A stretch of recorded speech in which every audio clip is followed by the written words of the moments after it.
Good morning, everyone. I'm Manas Thakur from IIT Mandi, and today I'm going to talk about some of my experiences with designing efficient pointer analysis over the last few years. One of the foci of my talk would be to drop hints based on recent trends and promising ideas on how should we go ahead in this space. And hence the title is Efficiency in Pointer Analysis, the Road Ahead. Pointer analysis, especially for programs written in Java-like object-oriented languages, is a very important program analysis technique that statically approximates which variables and object fields may point to which objects at runtime.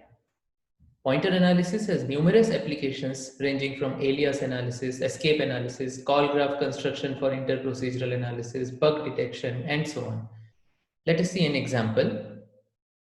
On your right hand side is a Java code snippet where objects are allocated on the heap using new statements and the reference is stored into variables A1 and A2.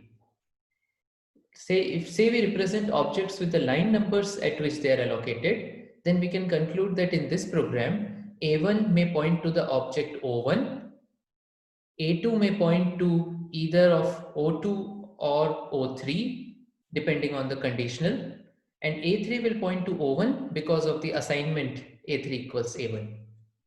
So these are the points to sets. Now, pointer analysis being a very old research area, Michael Hind had asked way back in 2001 if we still had to do more in this space and had concluded that the answer was yes. Now in 2020, if we ask this question again, we would still say a loud yes. Just doing a grep for the words pointer analysis or heap analysis tells us in fact that it continues to be an active research area in each and every conference involving at least O languages. The red ones here being some of my works themselves. Why is this the case? Designing precise pointer analysis that scale well over large programs continues to be a big challenge, thus driving the brain cells of PL and SE researchers throughout the world, even in 2020. When we talk about the precision of pointer analysis, there are several dimensions: field sensitivity, flow sensitivity, and so on. But if you notice the titles of the recent papers a couple of slides back, then you would find that most of them revolve around trying to tame a useful beast called context sensitivity, which means analyzing a method or a function separately in each context in which it is called, thus improving the precision with which we partition the points to facts across the contexts. So, but one thing to notice is that context sensitivity, though it has been shown to be very useful, it throws scalability of pointer analysis off the cliff. So in the next few slides, I would talk more about how we tamed context sensitivity. I would start by highlighting some of the major ways of defining the context of a method, that is the context abstraction, and describe two key ideas from our works called specialization and staging that have helped significantly in this direction.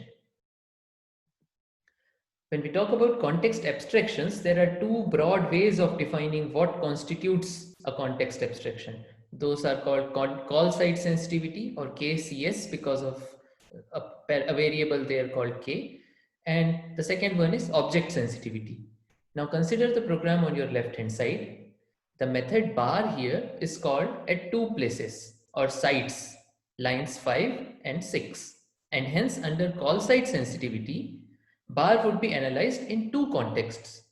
Similarly, as bar calls the method fb at two call sites, lines 11 and 12, fb would be analyzed in four contexts, two for each context of bar. On the other hand, under object sensitivity, we define a context based on the receiver object, the this pointer, and hence, assuming that the variables c and d here point to different objects, bar would be again analyzed in two contexts. However, fb would be analyzed in only one context for each context of bar. Why? Because the receiver object, the object pointed to by the variable p, remains the same in the two calls at lines 11 and 12. Now, note that the precisions of call site and object sensitivities are, in principle, incomparable. But we can see this even with some examples.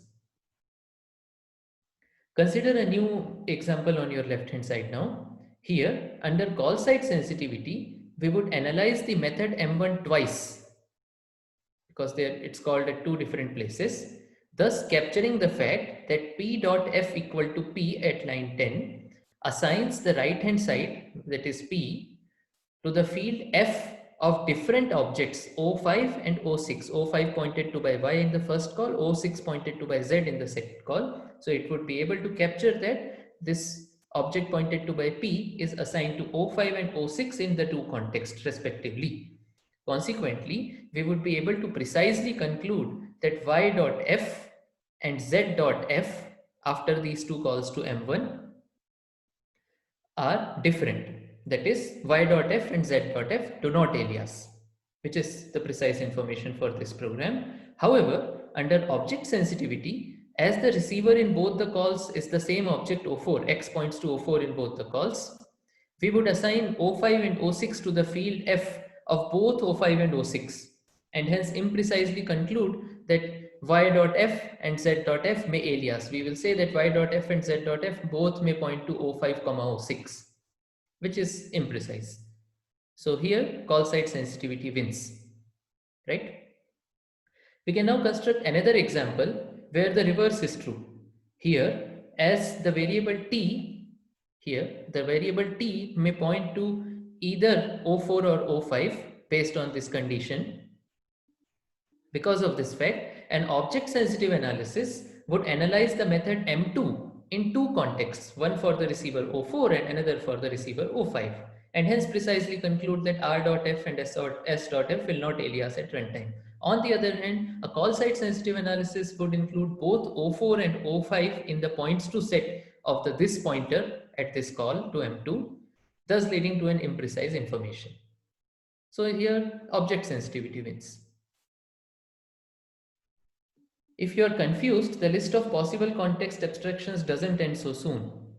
Let us now see a variation of the call site approach called value contexts, which rely on the fact that if the value flowing into a method matches with a previous context, matches with the value flowing into that method in a previous context, then we need not reanalyze the method in the new context because the in value is same, so the out value will again be the same. So for example, assuming that the points to relationships at line 5 are as shown by the following hypothetical points to graph. The value context at line 5 will be as shown on the right hand side. This is just the graph reachable from the variable P, which corresponds to the variable A in the points to graph, and this pointer, which corresponds to the variable C in the points to graph. Okay, now what happens in the call to bar? The object O9, X points to O9, and this object O9 is stored into P.F1.F2, which is as depicted in the points to graph here. We can again construct the value context at line 6 as on the right hand side now. As the value context at line 6 is different from the one at line 5, bar would be analyzed in two different contexts at lines 5 and 6 respectively. Value contexts are a beautiful idea for analysis with smaller lattices, but we found that for programs involving heap and pointers, they do not scale even for small benchmark programs. Reason? In order to determine if we want to reanalyze a method in a new context, we essentially compare graphs, points to graphs, right? Which tend to be quite large, in the order of thousands of nodes and even tens of thousands of edges as we keep analyzing a whole program in typical benchmark suites like TechAppo and so on. So let us improve this situation. In the value context at line 5, which is this one as we have seen in the previous slide, notice that only a small portion is actually relevant for the method bar being called. The method bar just accesses the field chain P F1.F2 of the parameter P, right?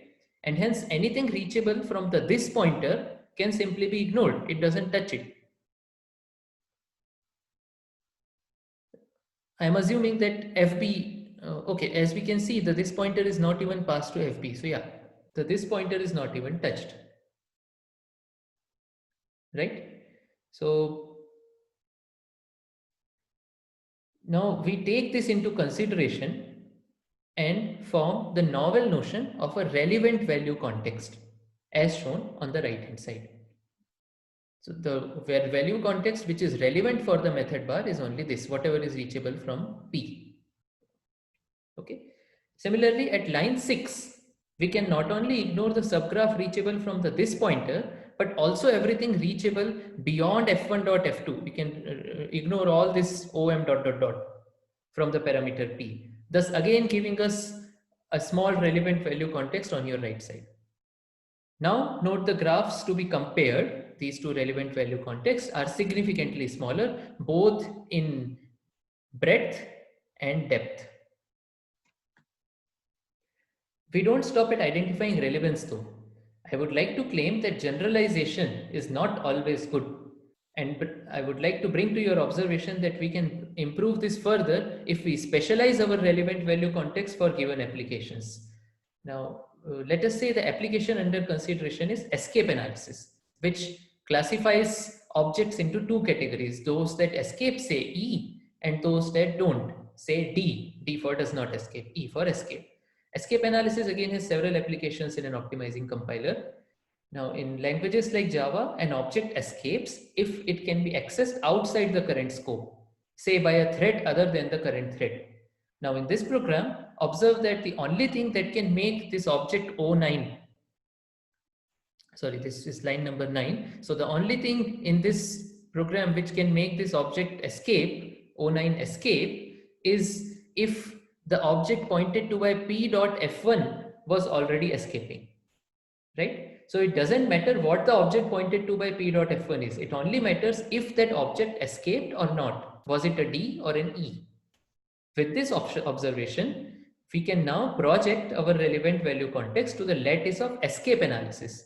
Take a meet of the D's and the E's at various levels of the graph and come up with a new context abstraction, level summarized relevant value context or LSRV context. Okay, as shown on this right hand side. If none of these objects OI, OA, OI, OJ, OB, OK, OL escape, then as you can see that not only our LSRV contexts are way smaller compared to the relevant value contexts or the original value contexts, we can also see that LSRV contexts at both lines 5 and 6, these two, are the same. And hence we can finally avoid analyzing bar in two contexts altogether without any loss of precision. This gives significant improvements, allowing us to perform analysis that earlier did not terminate in several hours. Now they terminate with LSRV context in the order of a few tenths of minutes. I would refer the interested viewer to our CC 2019 paper for more details and for more analysis that we have scaled using LSRV contexts. Next, let me quickly summarize our contributions from CC 2020 on how does all this get affected by another dimension of precision associated with context sensitivity called heap cloning. Heap cloning implies that you specialize the objects to the context of their creation. Thus, the object allocated in this program at line 8 would not be simply called O8, but it would be distinguished as O8 under the context at line 4 and O8 under the context at line 5 if both calls lead to different contexts. Okay, so as a result, say we were using call site sensitivity, if I performed heap cloning, I would be able to conclude that Q1 and Q2 point to different objects and hence do not alias. Else, I would conservatively find them to be aliases if I was not using heap cloning. So heap cloning improves the precision. We found that the effects of heap cloning for all these possible context abstractions, call site sensitivity, object sensitivity, and especially value and LSRV contexts, the effects of heap cloning on these were not understood clearly. And hence we implemented all those variations you see in the diagram and compared them for precision and scalability empirically as well as theoretically. In a gist, we found that the LSRV versions with heap cloning scale reasonably well, which is not the case for the rest. More interestingly, We drew several new interesting relationships in presence of heap cloning and found that they were quite interesting compared to the ones without heap cloning. For example, even though the precisions of value contexts, call site sensitivity, and LSRV contexts were known to be similar, heap cloning led to a very different case, with KCSH or call site sensitivity with heap cloning being more precise than value context with heap cloning, which in turn is more precise than LSRV context with heap cloning, and so on. So we have several such interesting relationships and observations in this paper. And for more details, I would refer you again to the CC 2020 paper mentioned below. Before concluding, I would like to emphasize a very useful trick behind ours and many other people's recent efforts in this direction, which is called staging. In LSRV, we perform an analysis in multiple stages: a pre-stage that computed information to identify relevance, a main stage to use the information computed by the pre-analysis stage to form LSRV context in fact, and a post stage that took care of methods that were deferred in the main analysis stage because those methods were not interesting for context sensitivity. Similarly, Lee et al. Have used the idea of staging to identify scalability critical and precision critical methods in FSE and OOPSLA 2018 respectively. We ourselves used the idea of staging in a completely different way in a framework called PI that was published in TOPLAS 2019 and presented in the journal First Mode in OOPSLA 2019, where the idea was to scale just-in-time analysis in just-in-time compilers in Hotspot JVM by staging a whole program analysis across static and JIT compilation. So the idea of staging looks to be very promising with our as well as other efforts in this direction in the recent years. Finally, much of what I have talked today was done as part of my PhD with Professor V. Krishna Nandiwada at IIT Madras, and more insights on these lines are currently under review at a conference. Some highlights are listed, just listed on this slide, but perhaps more details on them are for SERI 2021. You might be interested, especially while you read this fourth point after I talked so much about context sensitivity.